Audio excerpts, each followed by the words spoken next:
Olá pessoal, tudo bem com vocês? Espero que sim. Vamos começar um novo livro e tenho certeza que esse livro vai agregar muito na vida de vocês. Pois vamos resumir o livro O Rei dos Dividendos, que descreve a biografia de Luiz Barsi Filho, um filho de imigrantes pobres que se tornou o maior investidor pessoa física da Bolsa de Valores brasileira e hoje ganha de rendimentos R$1 milhão por dia. Se você quer saber como ele conseguiu chegar a esse resultado, vem comigo que vou compartilhar com vocês toda a sua história de vida e se achou esse assunto interessante. Se inscreva no canal, deixe um like, compartilha e não esqueça de deixar seu comentário para fortalecer nosso canal. Vou deixar também um QR Code para quem puder e quiser contribuir com a compra do nosso próximo livro, pois aqui fazemos resumo de livros por capítulo para que você entenda melhor cada capítulo. E vou deixar também o link do livro na descrição se quiser se aprofundar mais na leitura, é só adquiri-lo, tá bom? Bom, agora vamos para o vídeo.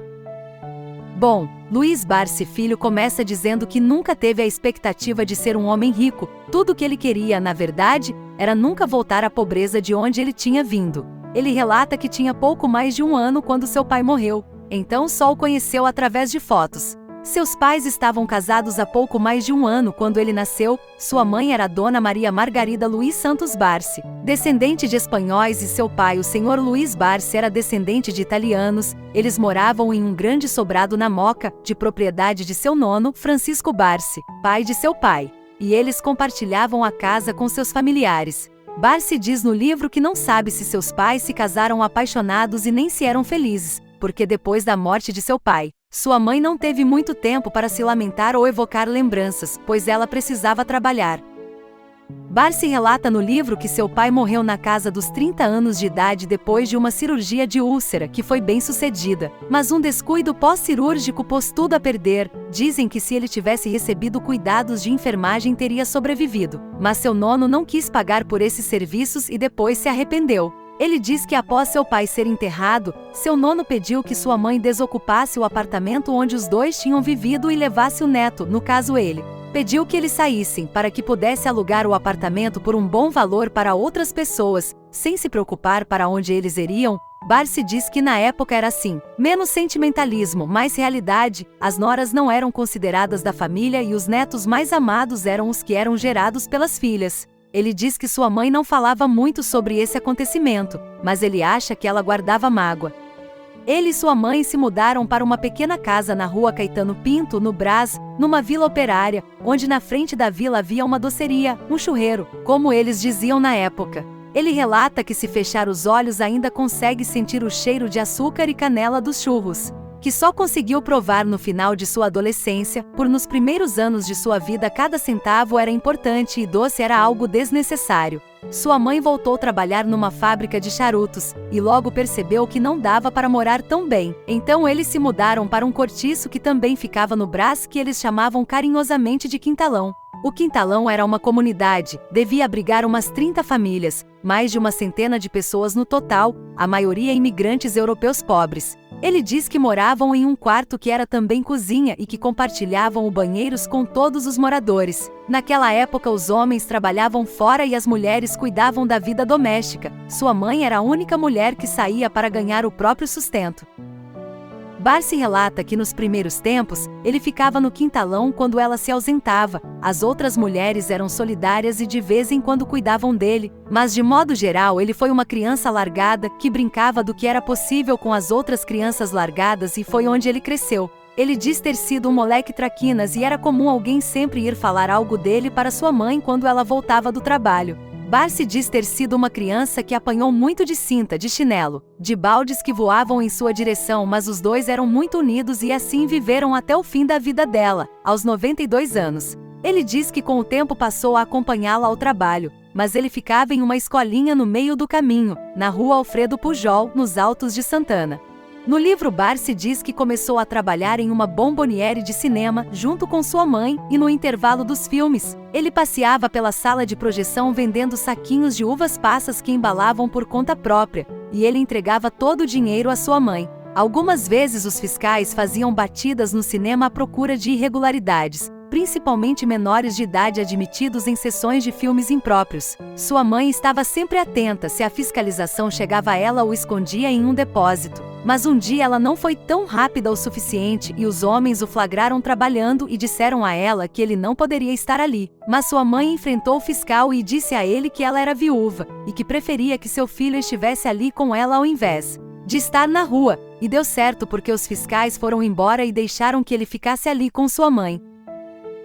Barsi diz que eles eram pobres, mas que nunca passaram fome e que se cumpriu a profecia de seu avô materno, o Senhor Antônio, que dizia que onde há comida no lixo não existe fome. Comida cara de luxo não havia, mas havia comida que dava para comprar com o dinheiro que eles tinham. Uma comida que era barata e que eles sempre comiam era a morcila ou morcela, um embutido à base de sangue em geral de porco, e virou especialidade de sua mãe, que fazia com tomates e pimentão e misturavam com arroz. Quando sobrava dinheiro, eles faziam uma comida chamada puchero, um cozido que sua mãe havia aprendido com sua avó Aguelita. No livro, Barsi relata também que foi no quintalão que ele teve seu primeiro grande amor aos 16 anos. Ele se apaixonou por uma jovem que era 2 anos mais velha que ele. O seu nome era Catarina Padilha, mas todos a conheciam como Negrinha, embora ela fosse branca. Ele diz que lembra quando se encheu de coragem e a pediu em namoro. Ela o chamou de louco, e para dispensá-lo alegou a diferença de idade. Mas depois mudou de ideia, foi atrás dele. Então eles namoraram até ela se mudar do cortiço. Continuando sua história, Barsi diz que viveram no quintalão dos seus 3 anos até perto dos 20 anos, quando finalmente puderam se mudar para um apartamento. Mas bem antes disso, a sua avó materna foi morar com eles depois que seu avô foi internado em um hospital psiquiátrico, morrendo lá muito velho. Sua avó ficou com eles até morrer centenária e lúcida. O dinheiro deles vinha do que sua mãe ganhava no cinema, onde ela trabalhou por muitos anos.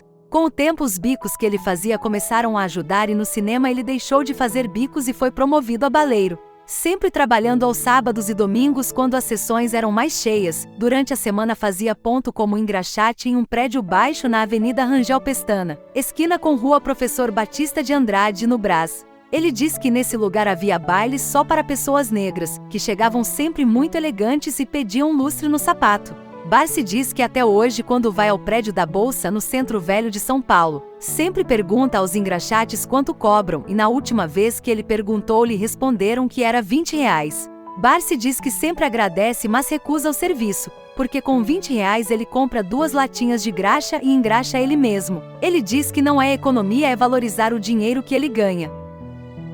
Voltando ao tempo da Bomboniere, ele diz que quando ela foi vendida, sua mãe recebeu uma indenização na forma de nota promissória, que eles usaram para dar entrada em um pequeno apartamento na Rua Carneiro Leão, sempre no Brás. Quando fizeram isso, ele já estava com 19 anos, deixando enfim o quintalão para uma melhora de vida conquistada com quase 2 décadas de trabalho dela. Depois disso, sua mãe decidiu trabalhar como costureira no ateliê de uma amiga de infância, que se chamava Dona Encarnação, onde já trabalhava Dona Lola, sua madrinha de batismo.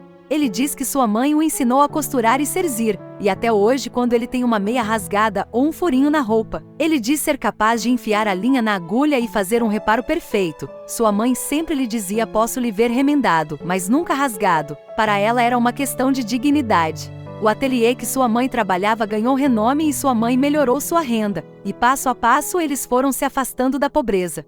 Depois que muitos anos se passaram, Barsi diz que se aproximou da família do seu pai.